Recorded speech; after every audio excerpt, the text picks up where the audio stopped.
આખા દેશમાં આગ લગાડનાર જે ઈડી છે ને એના ખુદના ઓફિસમાં છે એ આગ લાગી ગઈ. બન્યું છે એવું કે દક્ષિણ મુંબઈમાં છે એક પ્રાઇવેટ ઓફિસ છે, ઈડીની ભાડે લીધેલી ઓફિસ છે બેલાડી એસ્ટેટમાં.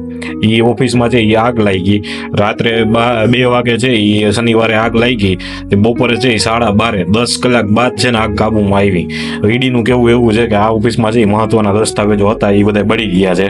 એમાં મેહુલ ચોકસી, નીરવ મોદી, છગન ભુજબળ, અનિલ દેશમુખ આ બધાની છે ને એ ફાઇલો હતી. વિચાર કરો, જ્યાં જ્યાં બધી મેઇન ફાઇલો રાખેલી છે એ જ ઓફિસ બળી ગઈ.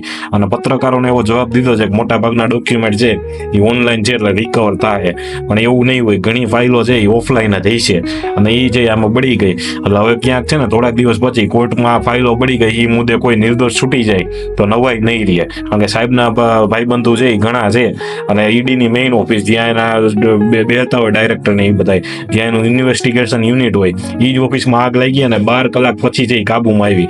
ફટાકડાની ફેક્ટરી હોય કે કોઈ બીજી કાંઈ ફેક્ટરી હોય ને એમાં આગ લાગી હોય, બોઇલર ફાટ્યું હોય ને આગ લાગી હોય તો 10-12 કલાકે છે એ કાબુમાં આવી. સમજા, વિચાર કરો, ખાલી ઓફિસની આગ પણ છે ને 10-12 કલાકે કાબુમાં આવી. તો આગ કેવી રીતે લાગી છે અને 10 કલાક દરમિયાન છે કોણ છે એ ત્યાં મુલાકાતે આવ્યું હતું, આ પણ વિચારવા જેવું ખરું. અને પછી આગ એટલી ઇન્ટેલિજન્ટ હતી કે એ શનિ રવિ રજાના દિવસોમાં જ છે ને લાગી, ત્યાં સુધી ન લાગી. એટલે આ બધા મુદ્દે છે જનતાએ વિચાર્યા જેવું ખરું કે ક્યાંક છે આગામી સમયમાં છે મોટી મોટી ઓફિસો રહી એમાં ક્યાંક આગ લાગી જાય. ઘણી વાર આપણે સાંભળ્યું છે ઘણી ઓફિસોમાં આગ લાગી ને પછી ફાઇલ ખોવાઈ ગઈ ને કોર્ટમાંથી છે નિર્દોષ છૂટી ગયા. ક્યાંક આમાંય છે આવું ન બને એવી તકેદારી રાખજો. ધન્યવાદ. જય હિન્દ, જય ભારત.